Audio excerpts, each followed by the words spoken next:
Yeah, week 3. Hope it's been a good one for you. Welcome to Fantasy Football Today, presented by BetMGM, the sportsbook born in Vegas.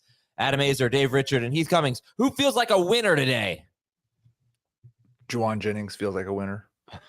Oh, one of you is going to give me the big winner, and one of you is going to give me the big loser. So whoever's feeling like a winner. The Carolina Panthers are the big winners. Andy Dalton's back. The league is better for it. Where'd all the passing touchdowns go? Where'd all the passing production go? Well, we didn't have Andy Dalton. We get Andy Dalton back. The passing game's restored in the NFL. Deontay Johnson's value is saved. Chuba Hubbard's value is saved. There's hope for Jonathan Brooks on the horizon. Welcome back. Play the music. Welcome back. No, we don't have any music. Welcome back. I have other music that I can maybe... Hold on, let me see. This is what we need to do. Yeah. Hey, we're on a tight schedule today. Remember? For welcome back music. Chuba Hubbard, yay. Deontay Johnson, yay. Dave, who's the biggest loser? Well, I'm glad you asked, Heath. I think the biggest loser is going to be Javonte Williams, who only had 5 carries for the Broncos. Tyler. Welcome back.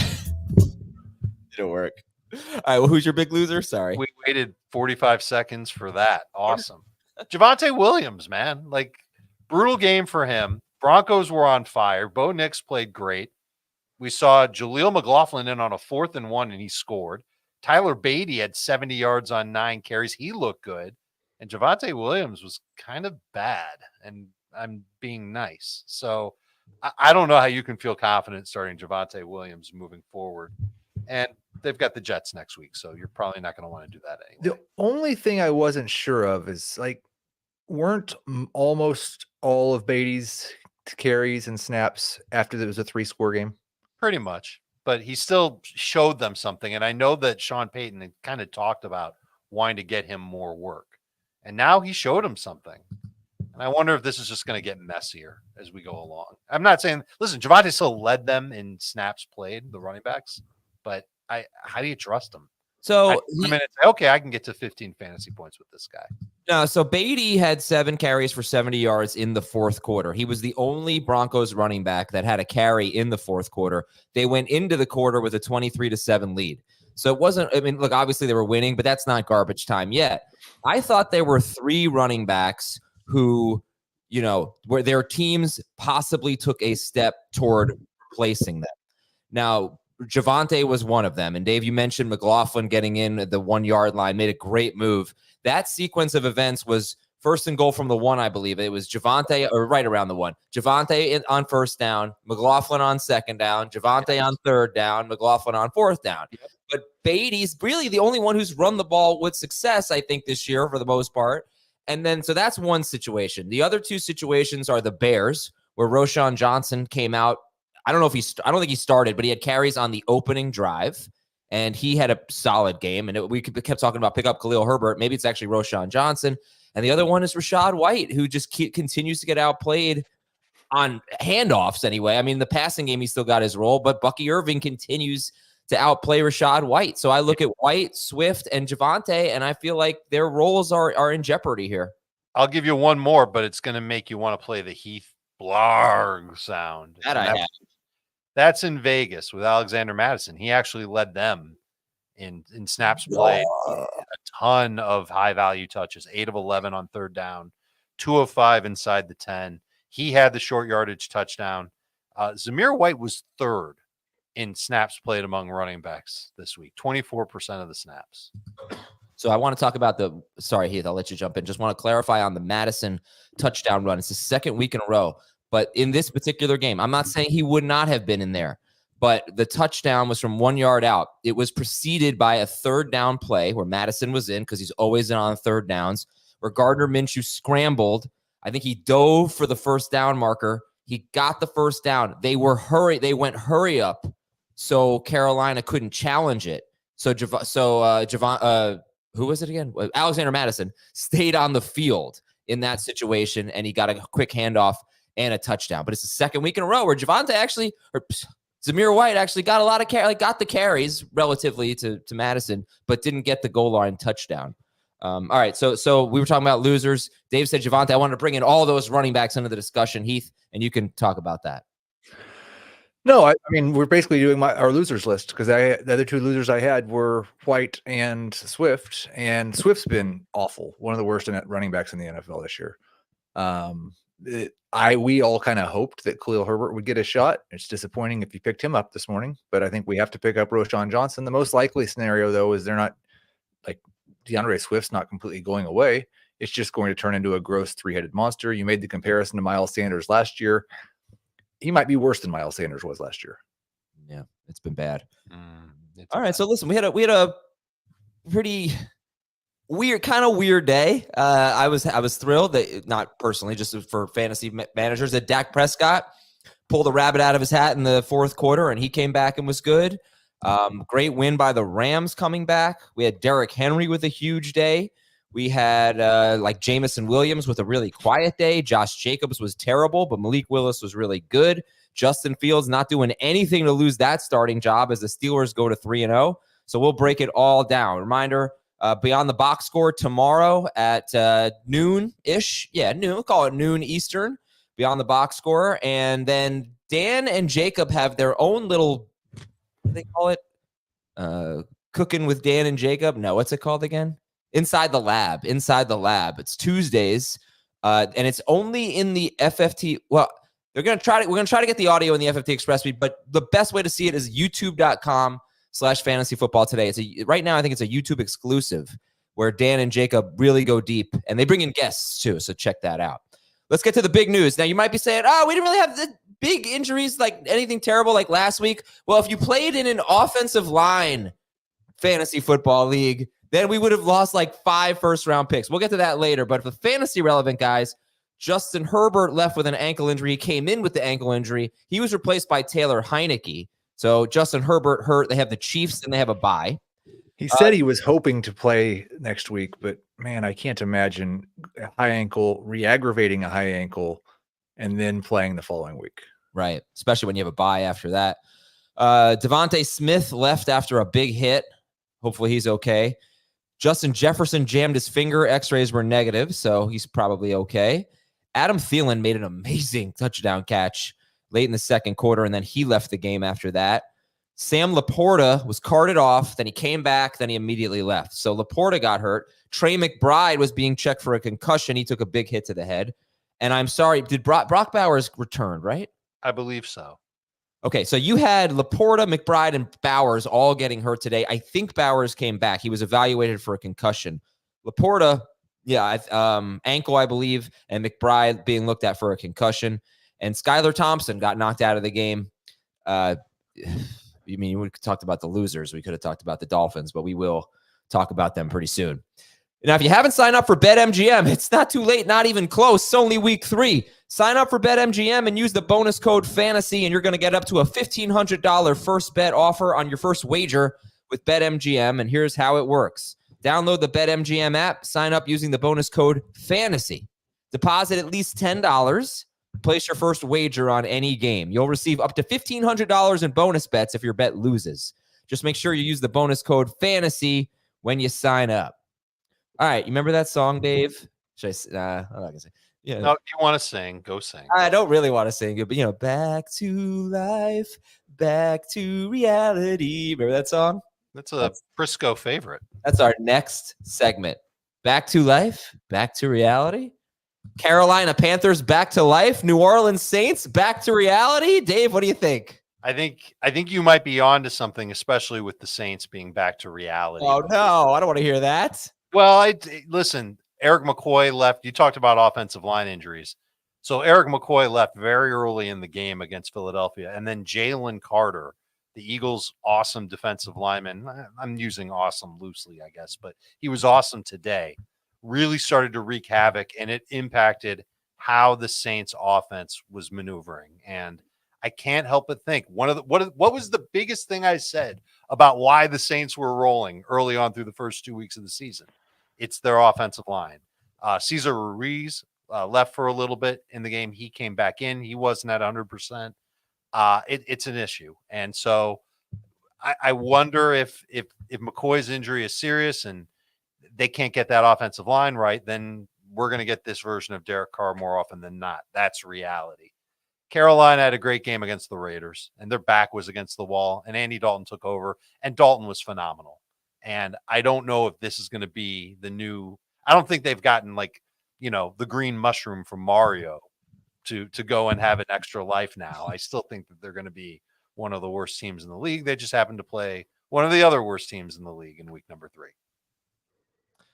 Yeah, I mean, how seriously should we be taking Deontay Johnson? Right? Is he a must start now? Oh, he's at least a number 3 wide receiver. I think we had him ranked as a number 3 this week, didn't we? Somewhere in that range. And you know what? Heath buys are coming up. He'll be a number 2 receiver. And if this target volume keeps going, then he'll number 2 receiver at minimum. So what about, just to compare the two teams, Rashid Shaheed, who had a bagel. I wanted it, by the way, I was going to have a bagel this morning. They were so moldy. It was disgusting. I had to throw up some bagels. Again, great information. Yeah, thank you. Bagel for Rashid Shaheed on 5 targets. Bagel for Rashid Shaheed. Yeah. Or Deontay Johnson, rest of season. This game should make you encouraged with Deontay Johnson. How many total targets? I can look it up in about 4 seconds. 31. 14 for Deontay Johnson. Well, 8 catches, 122 yards. This is his best game of the year, but wouldn't surprise me in the least if he started having games with 13, 14 PPR points. That is a number 2 wide receiver, not even a number 3. Okay, that did not answer the question. So Rashid Shaheed or the moldy bagel? I answered it. It's Deontay. Oh, okay. I'm more encouraged by Deontay now after this week. And Shaheed had a couple of deep balls that were knocked away at the end. Heath seems mad. He's not talking. I'm not mad. I'm just He's nervous as Chiefs are about to play. Disappointed. Was that? Why are you disappointed? What did I do? There's some people in the chat that are very upset at me for telling them to sit Jauan Jennings. And I don't really feel like anybody liked Jauan Jennings. Jamie had him 37th. I got to give Jamie credit for that. And Jamie talked about him on Tuesday in the waiver wire show. He finished as wide receiver 37, right? Very close. Yes. Okay. I'm sorry that Jauan Jennings was so good and he's on your bench.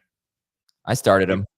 Now people are going to pick him up and they're going to hope for more. And then 2 or 3 weeks from now, when Debo's back and George Kittle is back, he'll drop. Well, maybe it might not even take that. Let's be honest. He scored 3 fewer fantasy points today than he scored last year. Wow.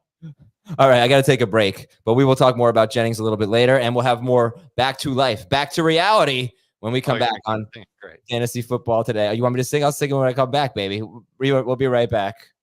CBS Sports HQ, giving you college football coverage unlike anyone else. We're talking Big Ten. Pre- and post-game coverage. Are you encouraged with the way that this team responded? Along with breaking news. A lot of movement in the rankings this week. Highlights and expert analysis. That streak could be in jeopardy here. Sure. What was your main takeaway from this game? How impressive was his domination? That really changed the football game. Let's go ahead and have some more fun. Another wild ending. The chaos continues. Turn to CBS Sports HQ. Back to the show. Okay, back to life, back to reality. Amari Cooper back to life with 7 catches, 86 yards, and 2 touchdowns against the Giants. Jameson Williams back to reality. 1 catch on 1 catch for 9 yards on 3 targets for Jameson Williams. Jared Goff threw only 23 passes in this game. But Heath, Cooper back to life. Jameson back to reality. Who do you like better rest of season? I like Cooper better rest of season. And I think when David Njoku's not there and you're facing the New York Giants, you should expect Amari Cooper to have a great game. Although the Giants defense was spectacular today. Congratulations on the big win. It's going to be an awesome 12th pick this year. And I don't really want to get too down on JMO for having a bad week, because I do think his profile is to be like a Tyler Lockett, who's going to win you probably 6 or 7 weeks and put up a few of these. Okay. Well, also we'll reevaluate him if Laporta misses time. It's a low ankle sprain for Laporta, which is good news. Dave, Brock Purdy back to life. Baker Mayfield back to reality. Mayfield with 10.5 fantasy points against the Broncos. See, this is why I sat him. I knew they'd have a big lead and he wouldn't have to throw. Baker Mayfield with a bad game against the Broncos. Purdy with a huge game. 30, almost 32 fantasy points at the Rams. What do you make of those two? Who do you like bet rest of season? I'm not ready to say that I like Purdy better than Baker Mayfield rest of season, but I'm super impressed with how Purdy played against the Rams. And it's the Rams. It's not one of the best defenses in the league by any stretch of the imagination, but going into this game without Kittle, without Debo, and he was just an absolute beast. Made some great throws. They needed him in a big way to come through to at least build a lead in the game. I don't think he's the reason why they lost the game. And he had that connection with Jauan Jennings. It would be nice if he could build that connection with Brandon Ayuk. And he gave Ayuk the opportunity, 10 targets in that game for Ayuk. I think it's good news for Purdy moving forward. However, you know what the MO of this 49ers offense is. They like to run. They like to be balanced. They don't want Brock Purdy throwing a ton of passes like he ended up doing. And only 30. It's like a ton. Are we buying low on all the holdout wide receivers that are just absolutely killing our fantasy teams? Great point. You could if you wanted to, but I'm worried that they're you can't. Yes, you can buy low. I don't know why it took me. No, I'm glad you brought. Purdy only had 30 pass attempts, but he also had 10 carries for 41 yards, and that's out of character for him. Yeah. All right, last one, Heath. Back to Heath. Derrick Henry, back to life. Henry with 25 carries, 151 yards, 2 touchdowns, and a 23-yard catch at Dallas. James Conner, back to reality. Conner with his first stinker, 10 touches, 25 yards, 3.6 PPR 3.5 PPR fantasy points, I guess, against a very good run defense in Detroit. But yeah, Henry versus Conner, best game yet for Henry and by far the worst for Conner. Yeah, I'd probably take Henry rest of season. We liked Henry more for the season before the year. We talked about it. There's going to be games where the Ravens build multi-touchdown leagues, and those are going to be the Derrick Henry games.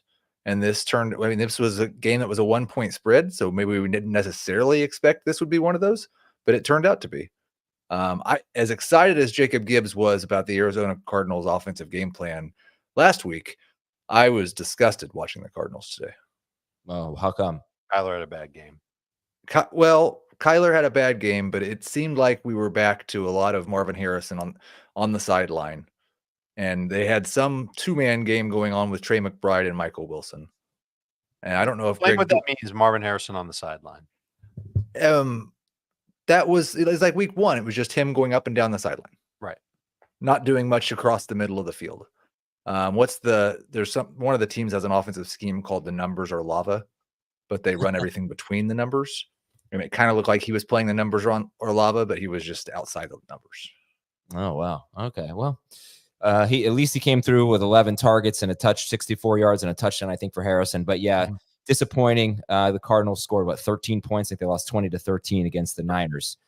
News and notes. Sam Darnold limped off in the third quarter, but he's fine, and he scored over 30 points. He had a great game. Anthony Richardson threw it these are the types of plays that could swing fantasy matchups. He threw an interception in the end zone, a horrible play from about the 5-yard line. Awful. Yeah, terrible. You can say the same thing for Jalen Hurts, who's done that, I think, twice this year. He threw a pick in the end zone against the Packers, threw one today. Turnovers are really getting to Jalen Hurts' fantasy production. Is Jalen Hurts even a must-start quarterback next week if he doesn't have A.J. Brown or Devontae Smith? I don't remember who they're playing. And honestly, if they don't have their right tackle, Lane Johnson, who left with an injury. Because you go look at how they remember the one game Lane Johnson got hurt last year? They lost at the Jets, one of the worst losses of the season for any team. They are much worse without Lane Johnson. Well, there's not a huge sample size, but yeah, the odds are stacked against them a little bit. All right, running back news. I mentioned Roschon Johnson played on the opening drive. Tyler Beatty was the only Broncos running back with a carry in the fourth quarter. Bucky Irving had 5 carries in the second half. Rachaad White did not have 1. Bucky Irving, again, 5-0 in the second half carries over Rachaad White. You saw Trey Sermon scored a touchdown. Jonathan Taylor was off the field catching his breath. He had made a couple of big plays in a row shortly before that. And so I guess something to keep an eye on. Devin Singletary fumbled for the second straight week. I didn't realize how big of a fumbler he is. He has like 15 or 16 fumbles in his career, Devin Singletary. So we'll keep an eye on that. Darius Slayton left. I don't know if anybody got a chance to see this. I think Jair Alexander may have been shadowing Calvin Ridley. Every time I saw a highlight, he was on Calvin Ridley. He had the pick 6 on Calvin Ridley. So we'll go back and look at that. Ridley was awful today.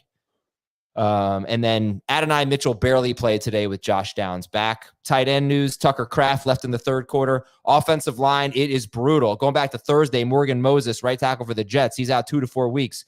Pittsburgh put right tackle Troy Fautanu on IR. Seattle put their second string right tackle George Fant on IR, but he's been playing. He's been starting for them. The Chargers lost Rashawn Slater to an injury, their left tackle, and then their right tackle Joe Alt limped off in the fourth quarter. I think he's okay.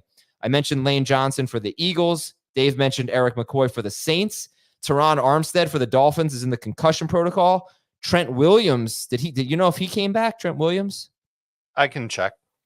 He left in the second quarter. And then Cleveland, terrible day for Cleveland, bad loss to the Giants. But guard Wyatt Teller left in the second half. Left tackle Jedrick Wills got hurt shortly after that, and they lost another offensive tackle in that game. And they were already playing without their starting right tackle. So it was bad. And then on defense, I won't go through the defense stuff here, but I guess I've got 2 missed snaps for Trent Williams. Okay. So that's a relief. He came back good. All right. So we'll do some more winners and losers here. For Heath, the winners were Carolina, Jauan Jennings, and Malik Nabers. You want to start with Jennings or Nabers? Nabers is the number 1 wide receiver in fantasy. Period. For the season. You're saying for you? He is currently. No, he is currently. Wow. And I think, like you said to me when we were backstage at one point, Dave and Jamie weren't here, and you said, I think Dave and Jamie are way too high on Nabers this week. You've got it right. And we were wrong. He's the best wide receiver in fantasy this week. The Cleveland Browns did not attempt very often to put more than one person on Malik Nabers, and they did not have one person who could cover Malik Nabers. Yeah, so you feel like just going to rank him in the top 12 or close to it every week? Probably top 10. All right. Jauan Jennings, you're going to rank him in the top 30? Even better than Malik Nabers. Yeah, I thought you said he was number 1 this week. He's number 1 for the season. Jennings, of course, number 1 for the week. And in our hearts.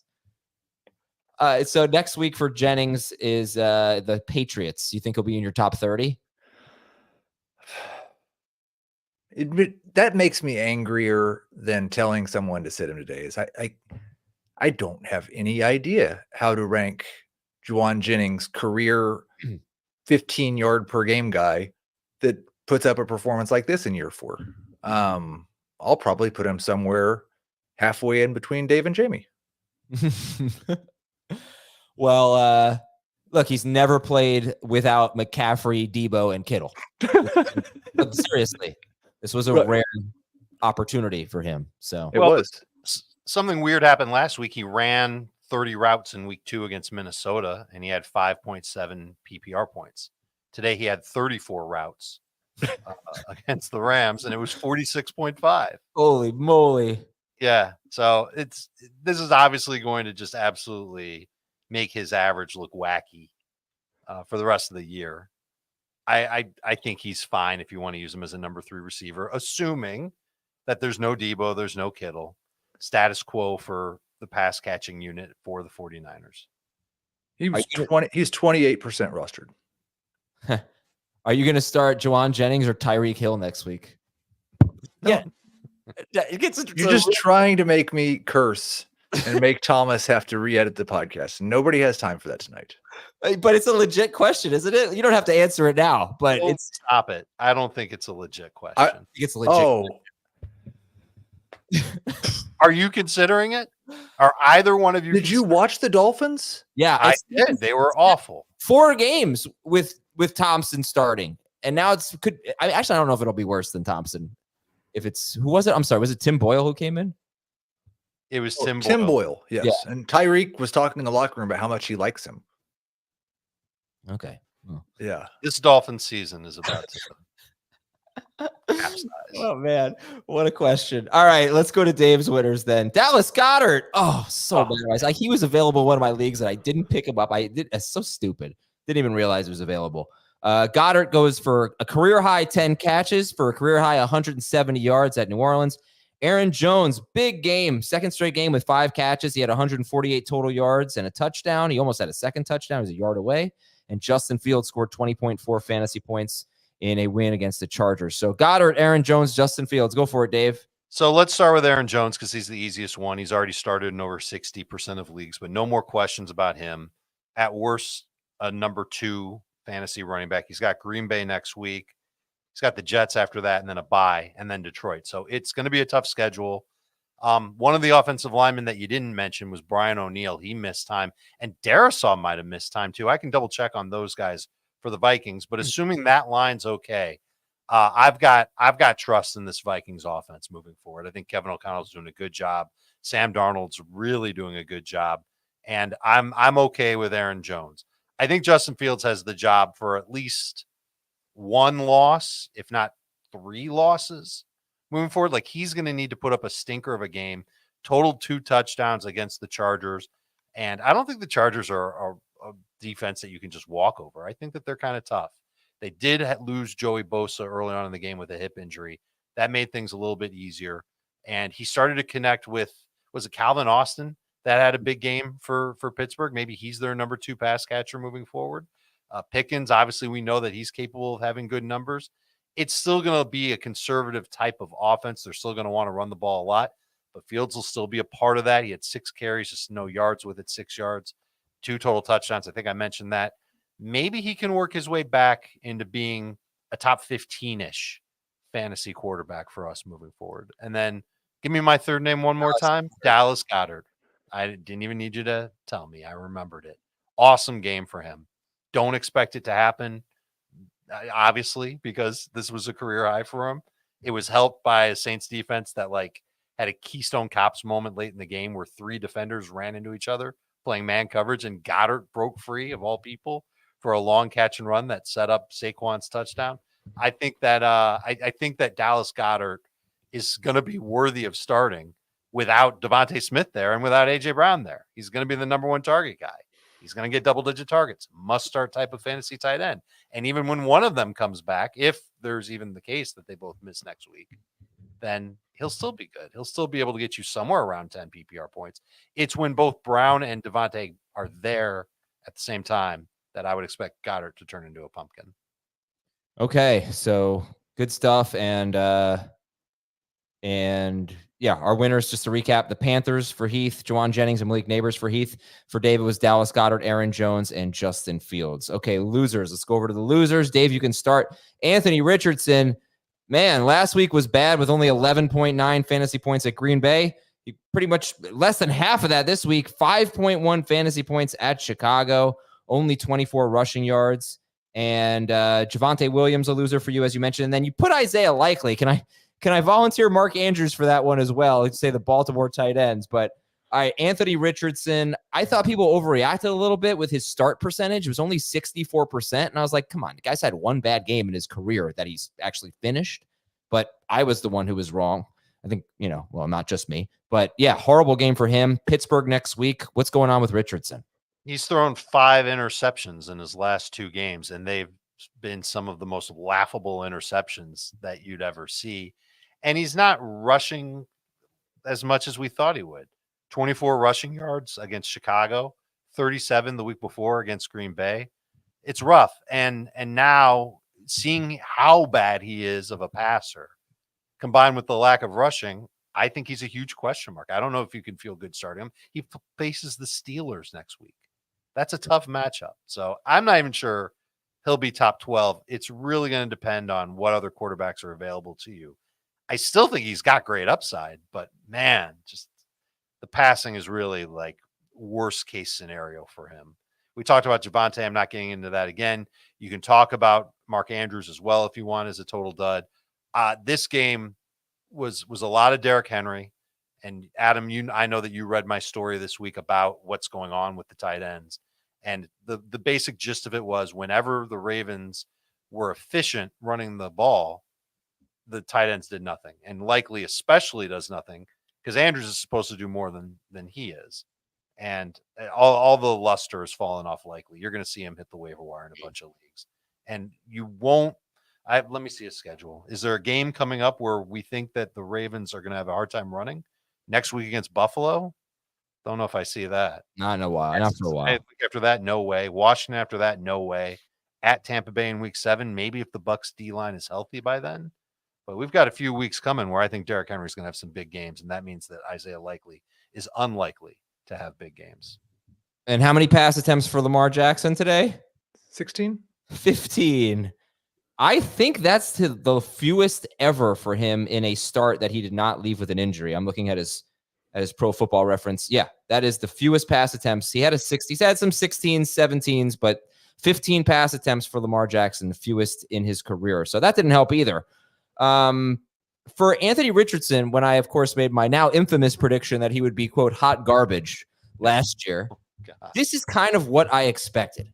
And I really thought he'd be the guy that you sat, a lot of times you'd sit him in his 30-point weeks and you'd start him in his 8-point weeks because I didn't think he'd be a good thrower at all. He was a better thrower than I thought he would be last year. But we still have to remember the guy's got very little experience. He's still learning. He's basically a rookie. So I don't know. I mean, I would have trouble telling people to sit him, because I know what the upside is. Just because he didn't run this week doesn't mean he won't run for 100 yards next week. You know what I mean? Mm-hmm. So I don't really know how to approach Anthony Richardson. I think you still have to have a pretty damn good option to sit him, in my opinion. What do you do with him versus Dak next week? Dak, I think, is a pretty damn good option. At the Giants. Yeah, I mean, I concern that they get 3 pick sixes and they win 40-0 like they did last year, and Dak doesn't have to do much. But yeah, I mean, Dak's a great quarterback. When you start get to the streamers, the Genos of the world, and I don't know, the Darnolds of the world. I know he's playing outstanding. Yeah. Well, we just saw this week, we got so excited about the great start to the season for Baker Mayfield and Derek Carr, and then they just. Yeah. So I'm not going to start any guys like that over him, probably. Over Richardson. Right. All right. Well, let's hear. We didn't do Heath's losers yet, did we? I feel like we have. Okay. Heath's losers are Jalen Hurts, Rashad White, and DeAndre Swift. So it's just Jalen Hurts, and we're going to talk about him after this quick commercial break on Fantasy Football Today. We'll be right back to talk about Jalen Hurts and his 10.9 fantasy points in 6-point per passing touchdown league, and 4-point per passing touchdown leagues after this. We need your sports news anywhere. We've got breaking news to bring you. Then get your sports anytime you want them. Big trade news overnight to discuss. Because we know you need sports all the time. A lot of movement in the rankings this week. A legend adds to their legacy. We're bringing you that breaking news right here on HQ. CBS Sports HQ, anywhere, anytime, all the time. All right, so Jalen Hurts has Tampa Bay on the road next week and then a bye. All right. So, yeah, I mean, look, I think it's pretty easy to say if A.J. Brown's back and whatever, then start him. But if he's not back for Tampa Bay next week, are you going to sit Jalen Hurts? I think you have to consider it if he doesn't have his number 1 or his number 2 wide receiver. I know we just saw Brock Purdy score 30 fantasy points, but Jalen Hurts doesn't have Jauan Jennings. And so that makes things more difficult. The turnovers are a problem. And it doesn't seem like he's adjusting to the new offense as quickly as I would like. There's times when things still look really good, but he looks maybe, if not a little bit confused, then just uncomfortable at times as well. And it's hard to get super comfortable when you don't have your number 1 or number 2 wide receiver. So if you're telling me that both of those guys are missing next week, I'm probably starting Anthony Richardson over him. Now, from a long-term perspective, sorry, I don't have these numbers in front of me, but I'm assuming that the Eagles are rapidly approaching last year's running back rushing touchdown total in 3 games, right? Saquon Barkley's got 5 rushing touchdowns in 3 games, something like that. Did he have 3 in week 1? He had, or was one of them receiving? Maybe one of them was receiving. Yeah. So 4 and 1. But are you concerned about anything other than just the current situation? Would you still call him a buy low, that he's still going to be great, say after the bye week, beginning in week 6? I think after the bye week, he's still going to be great, and he's still going to be one of the top 4 fantasy quarterbacks. Okay. All right, cool. Agreed. Our top 5 at each position. This will be fun. 6-point per passing touchdown. Give me the top 5 quarterbacks. What do you think? Andy Dalton. He's number 4 with 30 points. Non-decimal scoring is number 4. Just a good week. Dak Prescott's 33. I was already preparing to be like, I am going to buy low on Dak Prescott. He is going to turn his season around. And then he did it in that quarter. Sam Darnold and Brock Purdy scored 31 fantasy points. And it's, unbelievable. They both threw 30. They both threw 30 or fewer passes.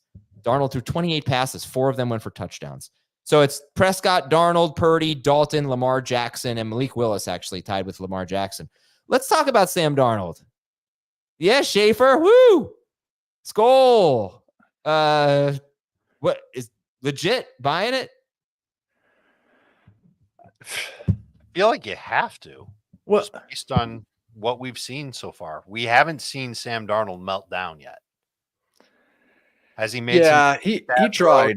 Yes, but I don't think he's maybe the meltdown game is coming, but he's being schemed well.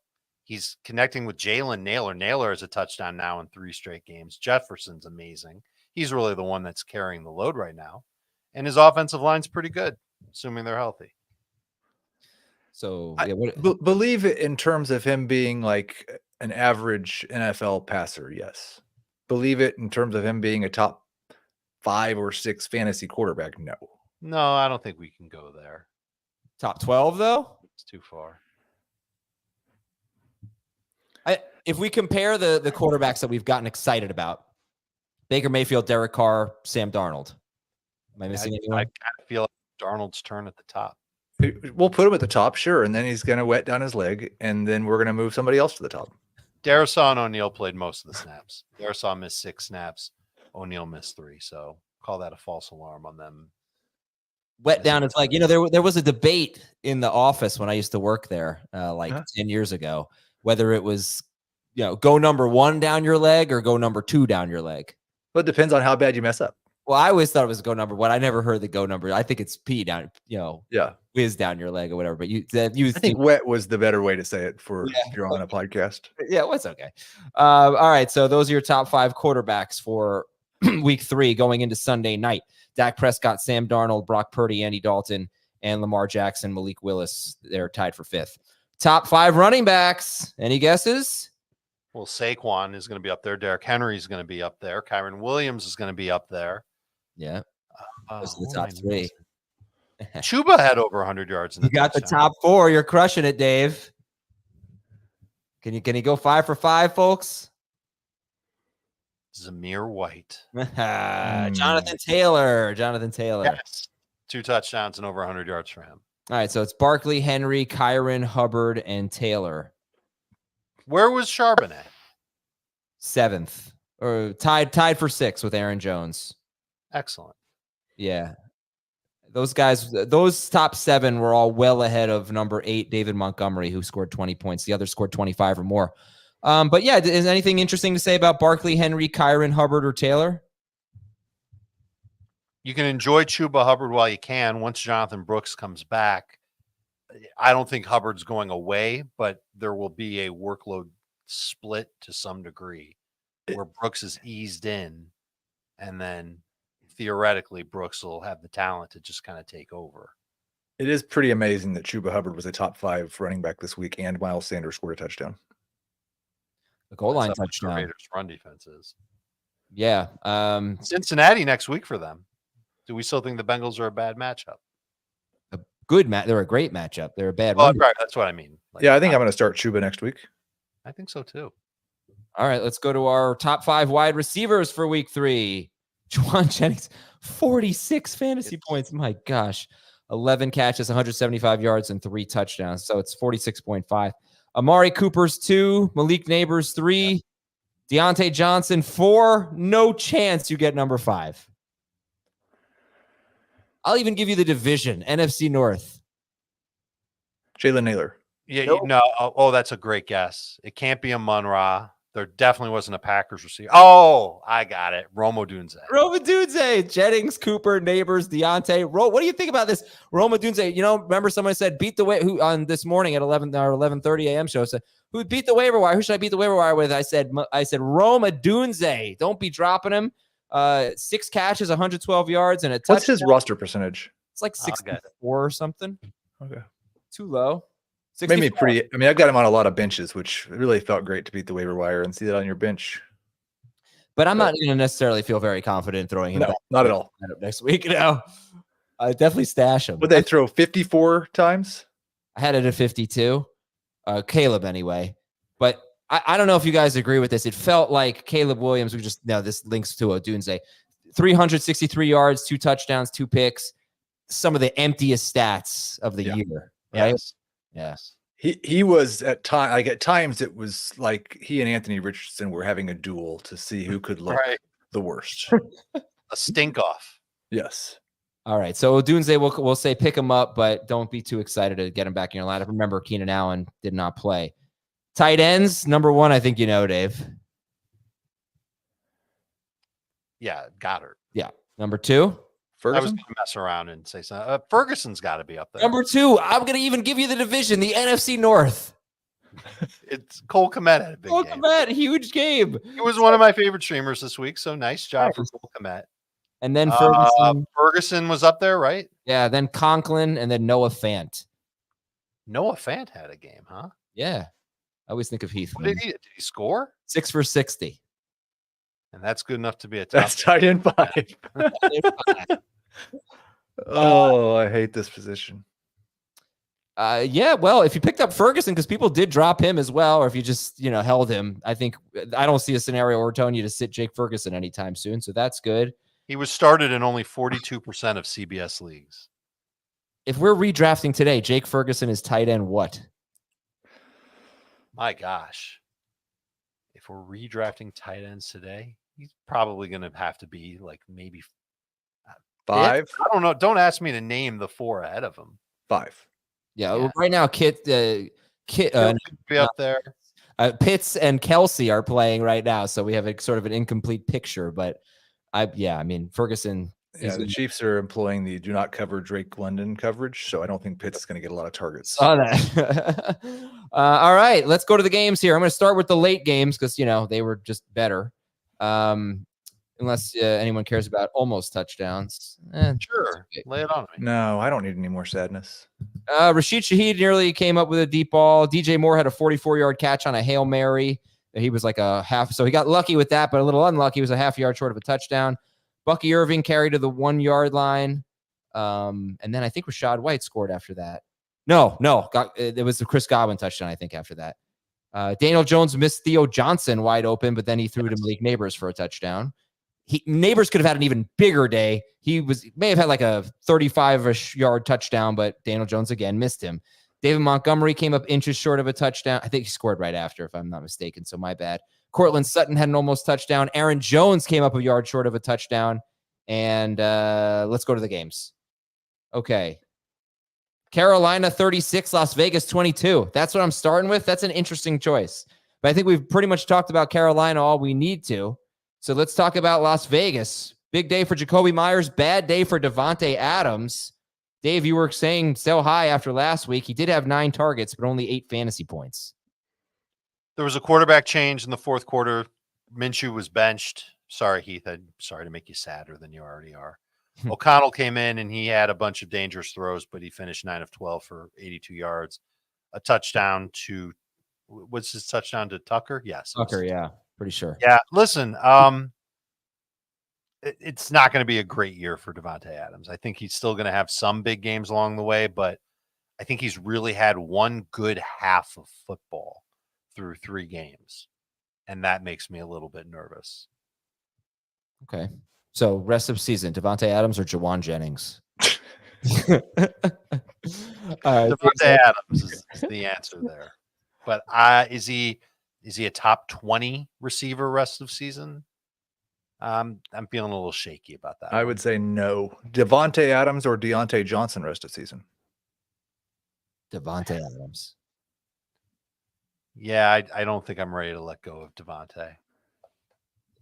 All right, that's Deontay Johnson had a great game with Andy Dalton's first start against the Raiders. A little context here. I mean, I think if we compare Andy Dalton's performance against the Raiders to Lamar Jackson's and Justin Herbert's. Oh, sure. That's true. Andy Dalton looks pretty good. Andy Dalton played great. I don't really know. I didn't see the tape, but yeah, I know. I'm sorry, Heath. Yeah, Mahomes pick. But yeah, Andy Dalton played great. No question. All right, Baltimore 28, Dallas 25. It was the game of the week. Yeah. The fourth quarter was. Except for people who started CeeDee Lamb. Or Zay Flowers. Or Mark Andrews. Yeah. So as I said, 15 pass attempts for Lamar Jackson. That's insane. But Andrews still only got one target. No catches. Buy low? Or heck no.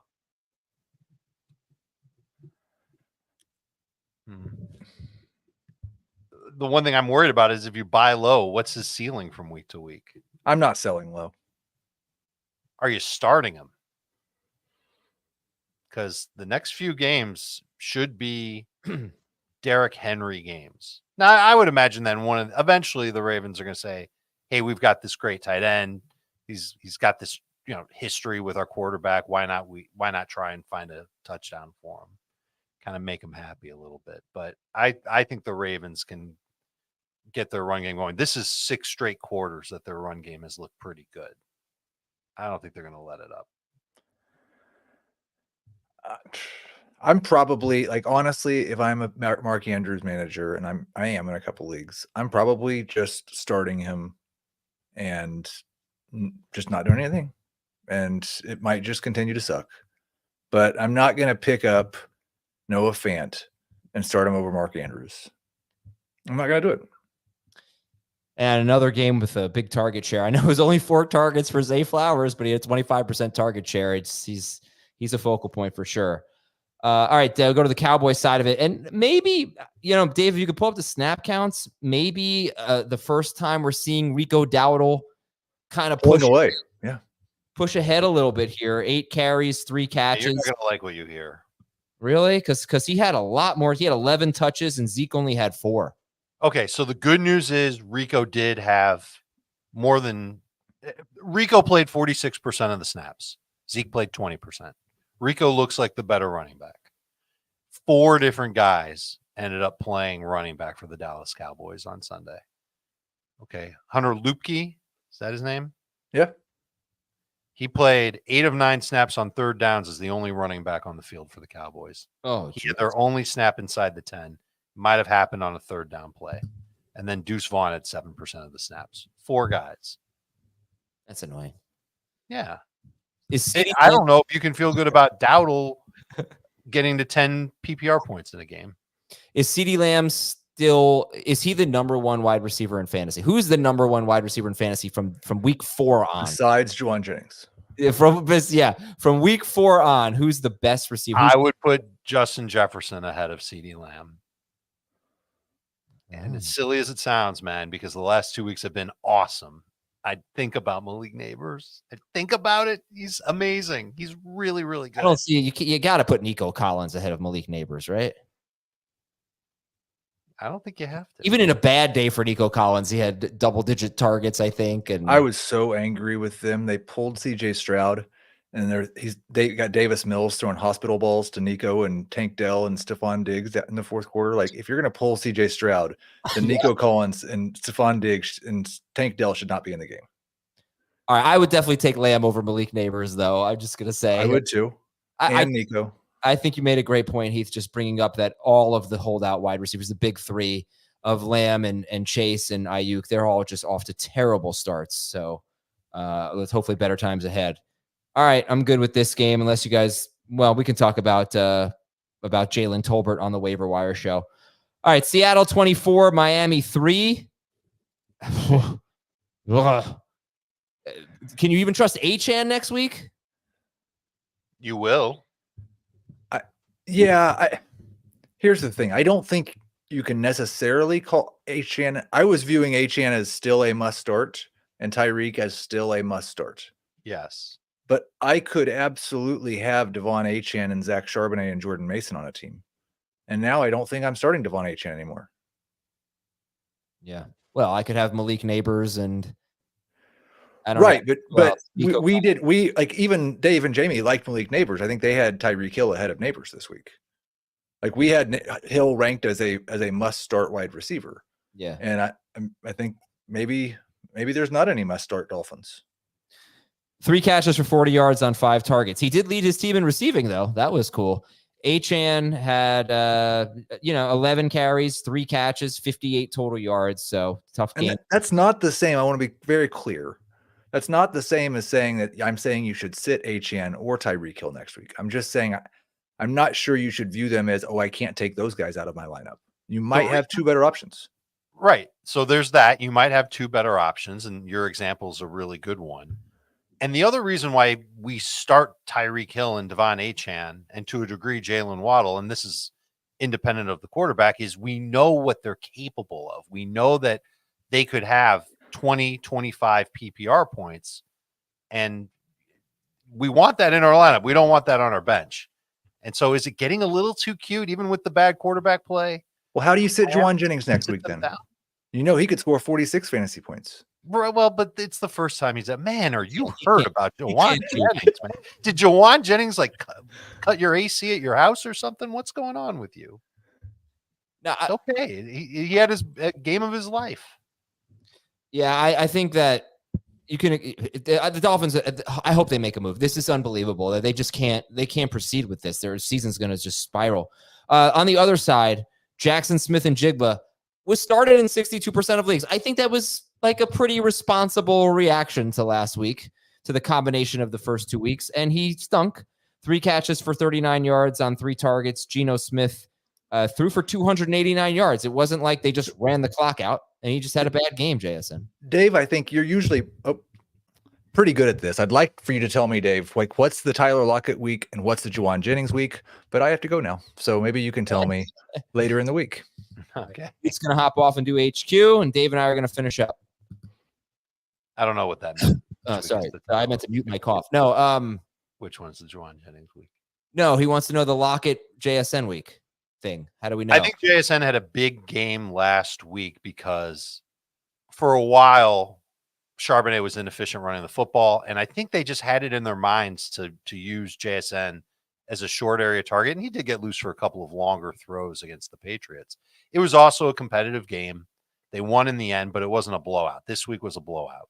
So it's kind of surprising that Geno even threw the ball 34 times.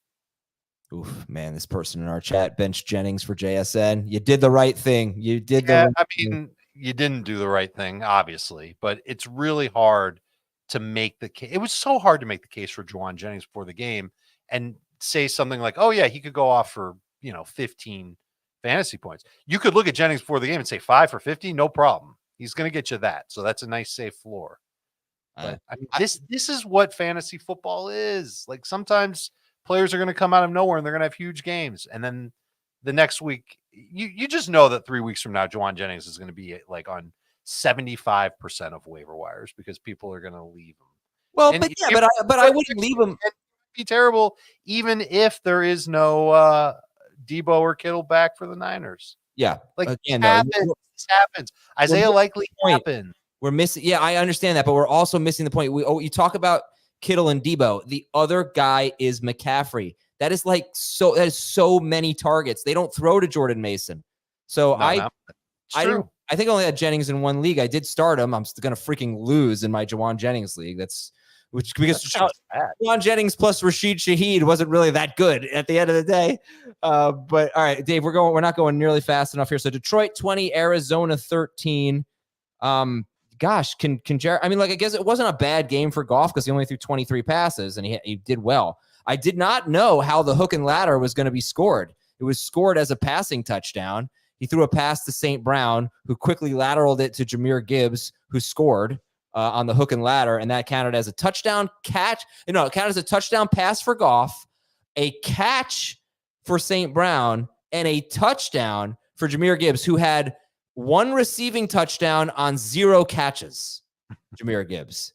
So that was interesting. Imagine losing your fantasy matchup with Jahmyr Gibbs and PPR by 1 point. Yeah. I'm pretty sure David Montgomery has outscored him for the year. I can look it up. It's really close. They're basically putting up the same amount of fantasy points like every week. So they're like around 17 points in PPR And Montgomery had 3 more catches today. Anyway, just keep starting them. Do you have anything to say about this game? Montgomery is averaging 18.2 PPR points per game. Jahmyr Gibbs is at 17.1. This game was a disappointment. I expected it to be much more high scoring. There was only 3 points scored in the entire second half of this game. I expected a better game from both Kyler and Marvin Harrison. You love the targets from Marvin Harrison. There's 11 of those. Trey McBride, disappointment, 3 catches for 25 yards. I think he can bounce back. I don't think there's anything to chase with Michael Wilson. For the Lions side, it's 3 games of Sam Laporta being brutal, and now he's hurt. The injury could end up being a blessing because now you won't start him. You'll stream another tight end. And I would expect Jameson Williams to bounce back from this bad game. Yeah, and both you get a matchup of maybe the 2 best tight ends, and they both leave with injuries. So McBride's getting checked out for the concussion. Honestly, like I'm getting a little bit tired of us acting like McBride has had some really great season. The best thing he's done is fall on a fumble in the end zone, and he got hurt in the fourth quarter with 3 catches for 25 yards. So even the guy who we think is the number 1 tight end hasn't really been that good. Rams 27, San Francisco 24. You know, Jordan Mason wasn't amazing, but he still had 21 touches, no issues there. So Brandon Ayuk, you're down with that buy low thing? I buy low on him, but I'm not acquiring him thinking of him as a top 20 fantasy receiver. It was great to see Kyren Williams score 3 touchdowns. I mean, the rush average might be a struggle this year, but he is just their guy, bottom line. Any thoughts on the Rams wide receivers? It wasn't pretty. Atwell, though. Atwell had 4 catches for 93 yards on 5 targets. He had a 50-yard grab, and I think he kind of established himself as the new replacement for Puka. So that's bad news for Tyler Johnson. Whittington played a decent amount. He had 3 catches. Parkinson, forget about him as a streamer. I think your choices are Atwell and Robinson moving forward. And I don't know if I feel really great about either one of them. To the early games, the Giants. Is this a typo? Did they win? I'm still not really... only did they win, but we had Darius Butler on CBS Sports HQ today, and he called this. Yeah. He said that the Giants would win outright. It was his bold prediction of the week. Darius Butler nailed it. Awesome. I gotta tell you something, man. I don't think Daniel Jones is the worst quarterback in the NFL anymore. I don't think he is either. Because the guy he played against today, I think might be worse. Oh, that's your boy. I know. He's so bad. Now, he did make a great throw on a 4th down late in the game that was dropped. And he made some good plays in this game, but Deshaun Watson, he has no pocket awareness. He got sacked 8 times. His offensive line stinks. It stinks right now. It's going to be a problem. But can we trust Amari Cooper? Or is this a great chance to sell on Amari Cooper with 7 catches, 86 yards, and 2 touchdowns? But this is the classic, you want to sell high on Amari Cooper, but everyone else in the league knows that he's not as good as these numbers say. Okay, first of all, the Giants spotted the Browns a touchdown because they fumbled the opening kickoff, and that touchdown was scored by Cooper. Right. And then Cooper did next to nothing for the next 3 quarters of the game. And he came back alive in the 4th quarter. He left the game with an injury at the very tail end, but he talked to the media after the game. He said that he himself felt like he was moving in a good direction in terms of getting back into the swing of things. The first 2 weeks, he did look terrible. I think if you view Cooper as a low end wide receiver 3, you'll do okay. But I'm getting bad vibes about the Browns offense rather in general, because of the offensive line, because they're going to have a hard time running the football, because their quarterback is a problem. This is not the type of offense that I want to trade. I want to acquire pieces of. Right.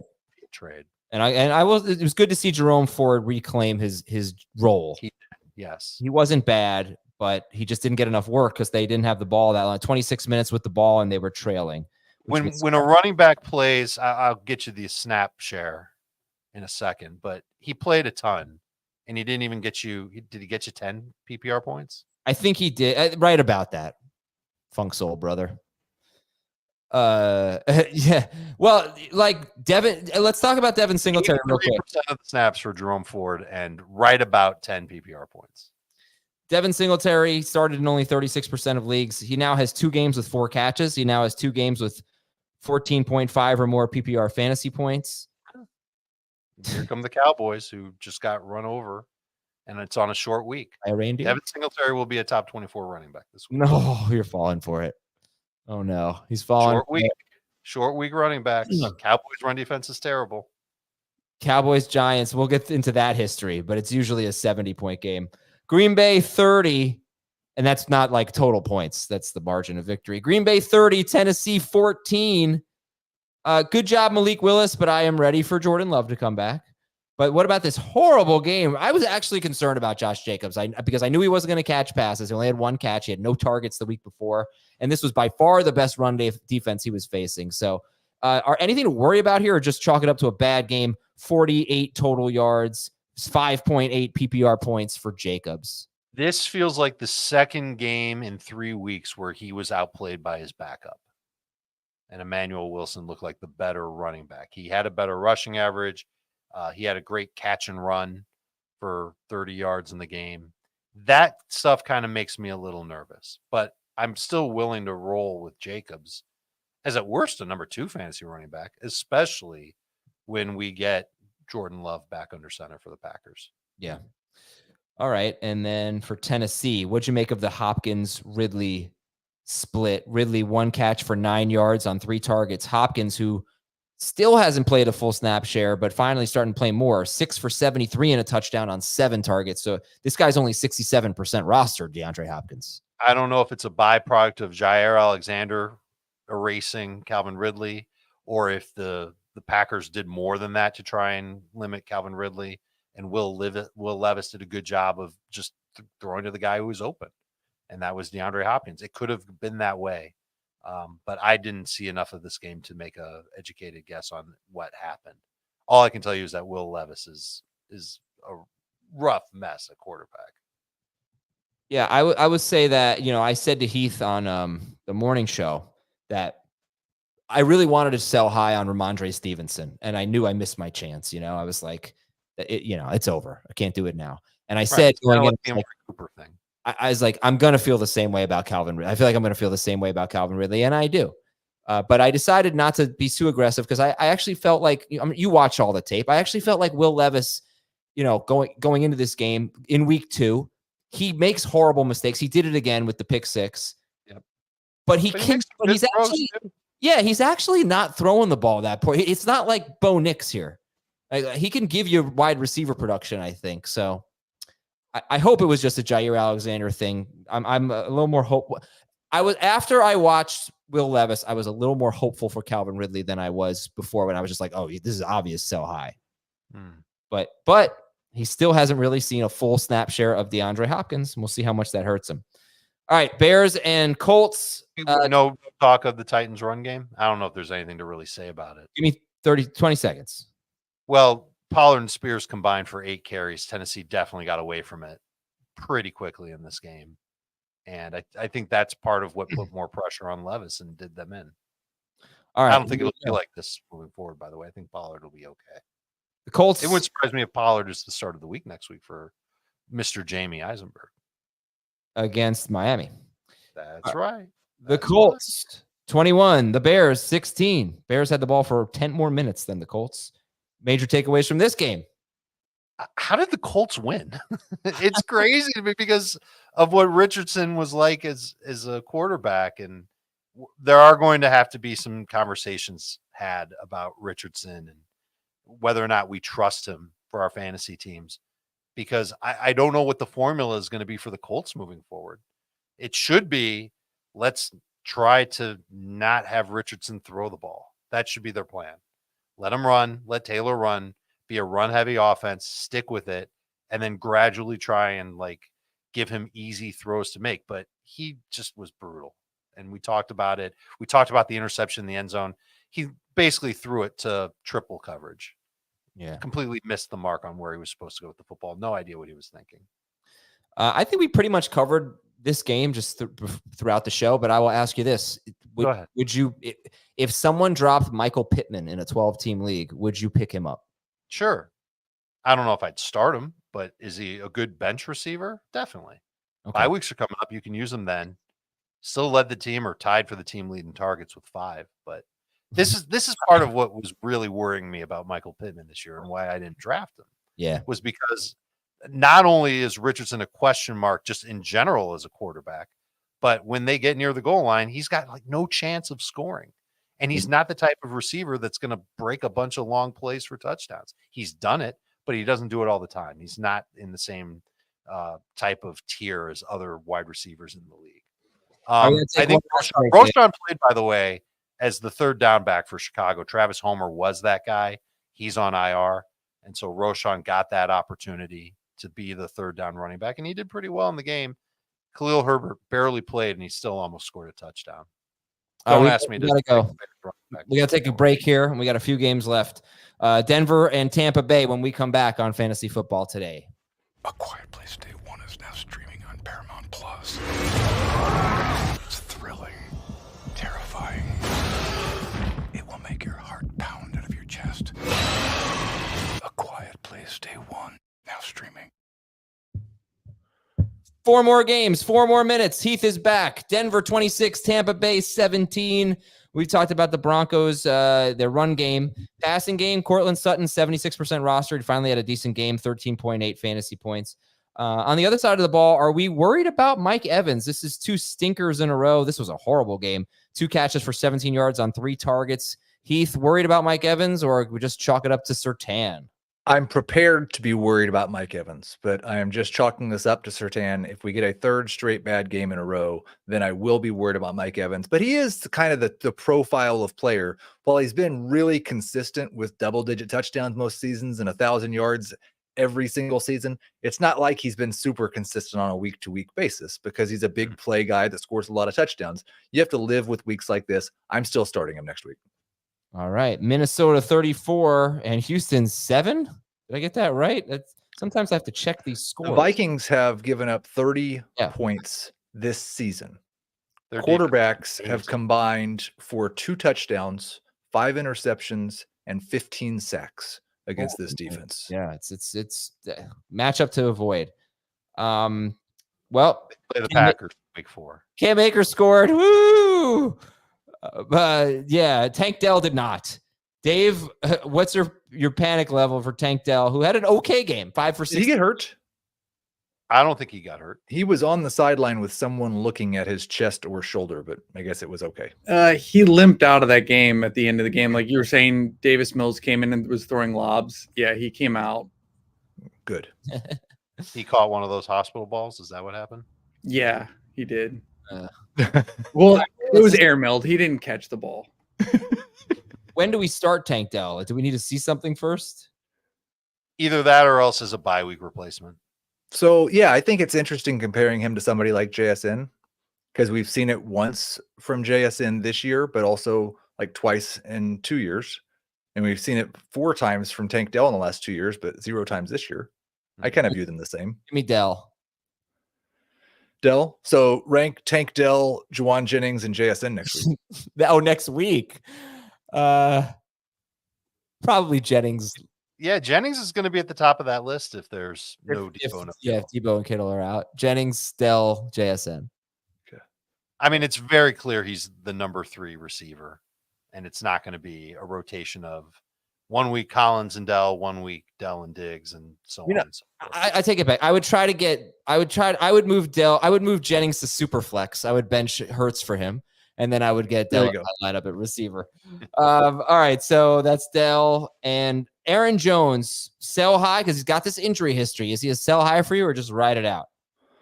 I'm riding it out. I'd like to sell high if I can. Okay. Pittsburgh 20, Chargers 10. Maybe. Is it time to drop Jalen Warren? Is he just a handcuff? I don't even know if he would be the handcuff. Yeah, Cordero Patterson exists. Yeah. Najee Harris has had 17 or more carries in all 3 games. Will he ever score a touchdown? He should have scored a touchdown at the end of the game today. He was tackled down at the 1. Chargers were out of timeouts. There was less than 2 minutes on the clock. It was a ball game. They took kneel downs after that. This is a fantastic suggestion. I appreciate this. What happened? A volunteer mod. What's a mod? For the chat. Moderator. Oh, a moderator. Oh, Yes. yeah. We've had a lot of spam in the moderator. Schaefer's been banning people left and right, and he said, "What I do have are a very particular set of skills." He went all taken on the spammers. I love it. All right, last game is Phil. All right, hey, real quick, give me your thoughts on George Pickens. He's a top blank wide receiver rest of season. 30 at minimum. Okay, he was okay today. Pickens had 5 catches for 57 yards on 7 targets, basically the same as Tank Dell. Philadelphia 15 and New Orleans 12. So anything we didn't cover here? I mean, well, okay, if you picked up Derrick Carr because he's 91% rostered, do you drop him or do you just say, bad game? I think a lot of people will drop him. And the thought will be that he's gone back to being the Derrick Carr of old and that what we saw in the first 2 weeks of the season is not the real Derrick Carr. But this is still a changed Saints offense just in general.